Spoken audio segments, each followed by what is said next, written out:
Papo aqui tá forte.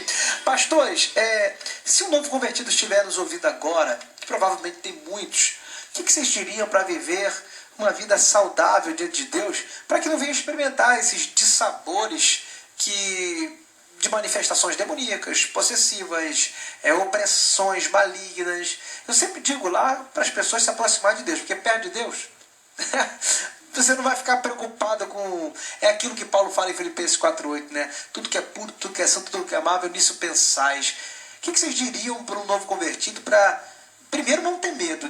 Porque eu já vi pessoas que já convidei para a igreja e falou: olha, mas lá tem demônio? Se tiver eu não vou não, porque eu estou com medo de ir para a igreja. Tem gente que não vai na igreja, no culto de libertação, né? Que algumas igrejas têm de libertação, preferem outros com medo dessas manifestações. O que você diria para um novo convertido? Para não ter medo e para viver uma vida saudável? Eu diria tudo que você já disse. Se aproxime de Deus. Porque o diabo, muitas vezes, ele se torna um aliado desses discursos de medo aí. E dos próprios ambientes que são medonhos. E que dá para entender por que determinada pessoa tem medo de ir em certos encontros, porque são medonhos. O diabo ele é frequentador assíduo desse tipo de ambiente, né? E se ele não for, perdeu a graça. Se não tiver um demôniozinho ali para tem igreja que fale, né? Que se não tiver demônio ela vai falir, ela fecha as portas. Não, e fecha mesmo. Ele é sócio do negócio. Então, o que eu diria é tudo o que você disse. Você se aproxime de Deus com amor, com simplicidade. Não tenha medo, não é de demônio, não tenha medo de nada, siga a vida.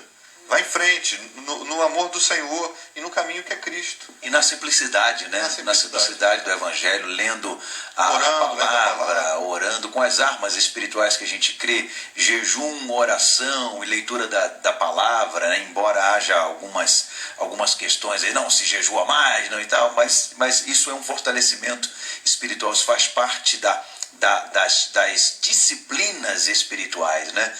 Então eu acho que a pessoa mergulhar nessas disciplinas espirituais e se afastar daquelas coisas que sabe, se é um círculo de amizade, se afasta daquilo. Se é um lugar que você frequentava antes, que te causava, se afasta daquilo, né? Viver realmente, buscar viver uma nova vida, até porque quando a pessoa se converte realmente, o Espírito Santo habitando dentro dela, ela não vai ter mais vontade de ir àqueles lugares. O lugar que ela frequentava, de repente, ela vai se sentir como um peixe fora d'água.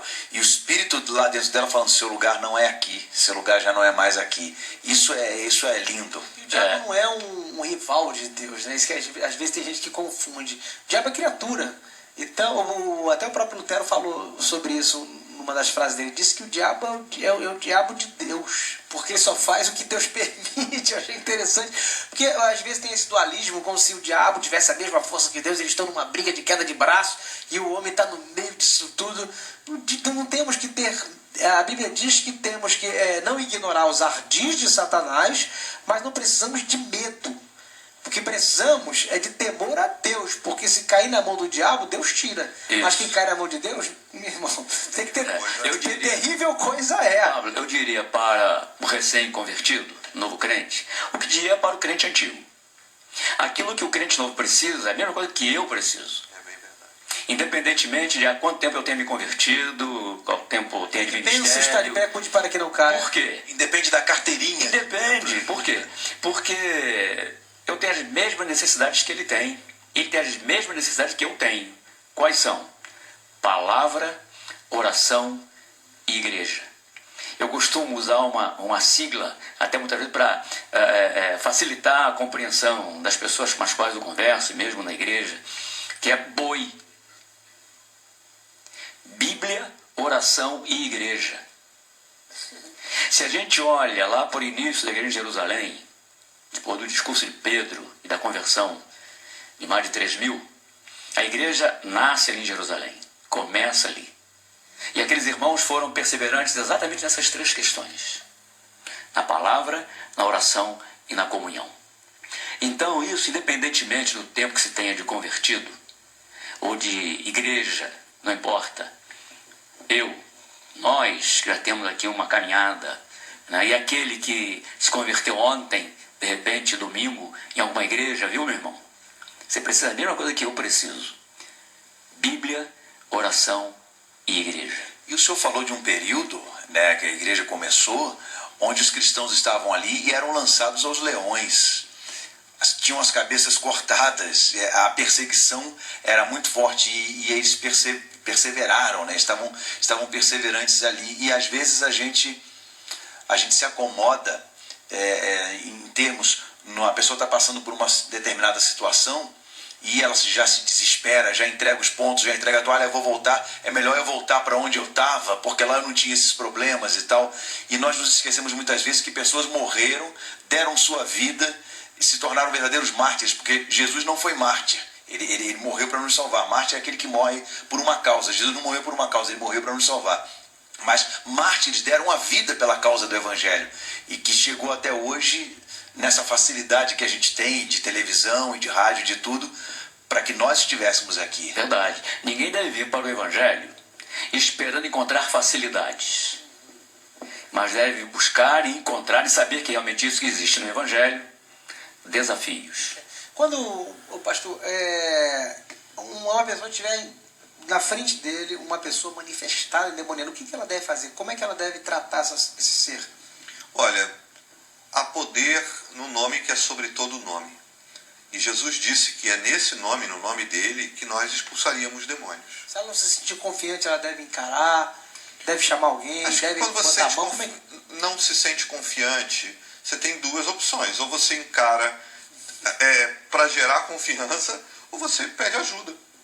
Não há vergonha em pedir ajuda, porque também há essa rotulação, né? Já teve gente que me ligou, Fábio, você pode vir aqui, tem um demônio aqui, ora aí, rapaz, né? Porque você tem autoridade no nome de Jesus. Mais poder do que Mas tem aquele que você diz, ora aí, rapaz, ele diz, pelo amor de Deus, me ajude. Aí você tem duas situações, né? Você tem duas situações, tem duas pessoas precisando de ajuda. E então, vai encarar? Encare, mas não na sua força. No nome daquele que tem todo o poder. De Exatamente. Que é o nome de Jesus. Exatamente. Que não é mágica. Não é aí mágica. É que está o lance. Porque o cara fala, abracadabra em nome de Jesus. Né? Não é mágica. É fé. É o que ele conquistou e passou para nós pelo Espírito Santo que habita em nós. É aquele negócio de achar que o pastor é perfeito. Só a oração dele tem poder. Primeiro, que nenhuma oração tem poder. É verdade. O poder não está na oração nem naquele que ora, está naquele a quem se ora. É verdade. Todo poder pertence a Deus, não podemos esquecer disso.